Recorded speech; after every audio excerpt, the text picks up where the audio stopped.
अभी हम लोगों ने सेक्शन पढ़ा 80D। मैंने बताया आपको 80D का मतलब क्या है, मेडिकल इंश्योरेंस प्रीमियम से रिलेटेड है। ठीक है, अब हम बात कर रहे हैं 80DD। अब डबल डी से आप याद रखिएगा कि हम we are talking about disable dependent. ठीक है, डी बोले तो medical insurance premium, but double D बोले तो डिसेबल डिपेंडेंट।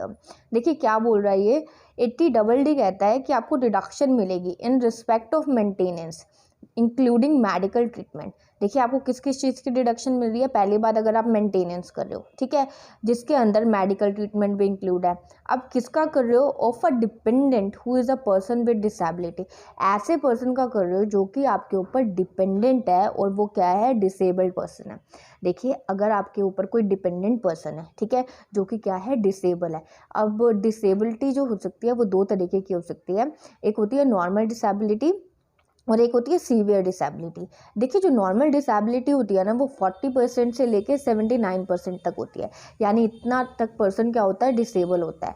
बट आपकी जो सीवियर डिसेबिलिटी होती है ना, वो 80% और मोर होती है। ठीक है, डिसेबिलिटी कितनी होगी, 40% और 79%, और जो आपकी सीवियर डिसेबिलिटी है वो 80% और मोर होगी। ठीक है, तो अब जब 80% और मोर है तो वो देखिए सीवियर डिसेबिलिटी में मैं आपको बताती हूँ, जैसे एक पर्सन है वो टोटली ब्लाइंड है, ठीक है, तो वो 80% और मोर क्या है, डिसेबल है, दैट इज सीवियर डिसेबिलिटी। ठीक है, तो ऐसा कोई पर्सन जो कि आपके ऊपर डिपेंडेंट है और वो डिसेबल्ड है, अगर आप उसकी मेंटेनेंस कर रहे हो, ठीक है, और उसके मेडिकल ट्रीटमेंट के लिए कोई खर्चा पे कर रहे हो, तो अब आपको जो रिडक्शन मिलेगी वो 80DD में मिलेगी। डबल डी बोले तो डिसेबल डिपेंडेंट। अब एक चीज़ याद रखिएगा, डिसेबल डिपेंडेंट यहाँ पे हम बात जो कर रहे हैं वो हम खुद के लिए कभी भी नहीं दे रहे। ठीक है, 80DD के अंदर हम जो पे कर रहे हैं वो डिपेंडेंट के लिए कर रहे हैं, जो हमारे ऊपर डिपेंडेंट है। यहाँ पे जो असेसी होगा वो असेसी के ऊपर वो पर्सन डिपेंडेंट है। ठीक है, और वो पर्सन कैसा है, डिसेबिलिटी वाला है।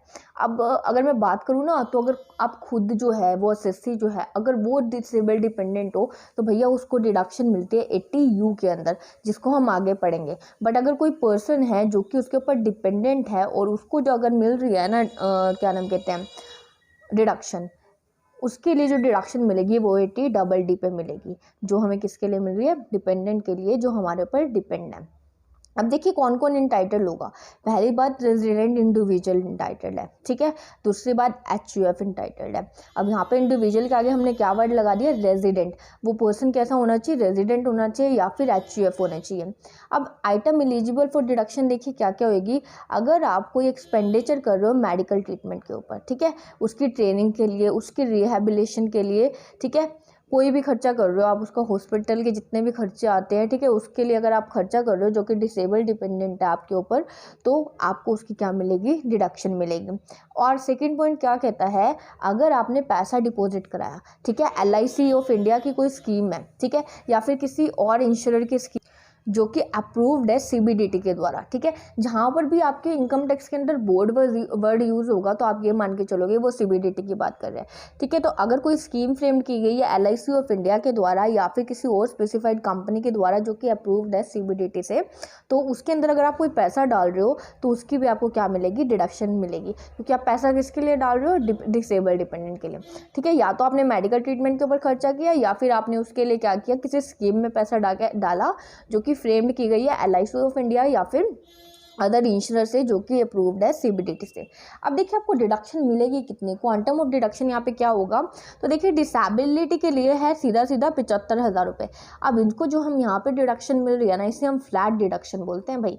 देखिए 75,000 रुपये की आपको यहाँ पे डिसेबल के लिए क्या मिलेगी, डिडक्शन मिलेगी।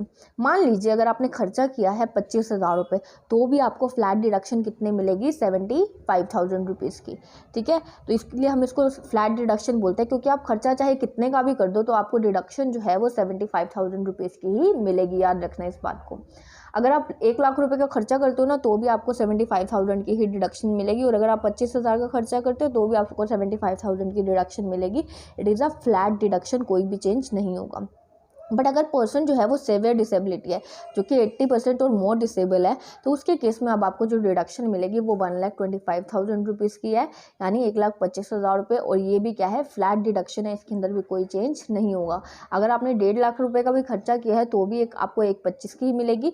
अगर आपने 1 लाख का खर्चा किया है तो भी आपको 1,25,000 की मिलेगी, इसके अंदर कोई भी चेंजेस नहीं है।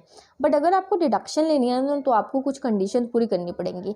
पहली बात, आपने जिस स्कीम के अंदर पैसा डाला है, ठीक है, वो या तो पेमेंट करेंगे आपको एन्युटी की, या फिर लमसम अमाउंट की पेमेंट करेंगे डिसेबल डिपेंडेंट के लिए जब उस पर्सन की डेथ हो जाएगी, या फिर जिस पर्सन ने जो है उसके लिए पैसा डिपॉजिट करवाया था। देखिए, अब मैंने आपको बताया ना, आप किसी स्कीम के अंदर पैसा डालते हो, जो पर्सन उस स्कीम के अंदर पैसा डाल रहा है, जब उसकी डेथ हो जाएगी तो जो जिस डिसेबल डिपेंडेंट के लिए उसने पैसा डाला है, या तो उसको एन्युटी की पेमेंट होएगी, ठीक है, यानी मतलब एक थोड़े थोड़े इंटरवल पे जो है उसको थोड़ा थोड़ा पैसा दिया जाएगा, या फिर उसको लमसम अमाउंट दे दिया जाएगा, पूरा पैसा एक साथ में दे दिया जाएगा। ठीक है, सेकंड क्या है, जो असेसी है वो नॉमिनेट करेगा।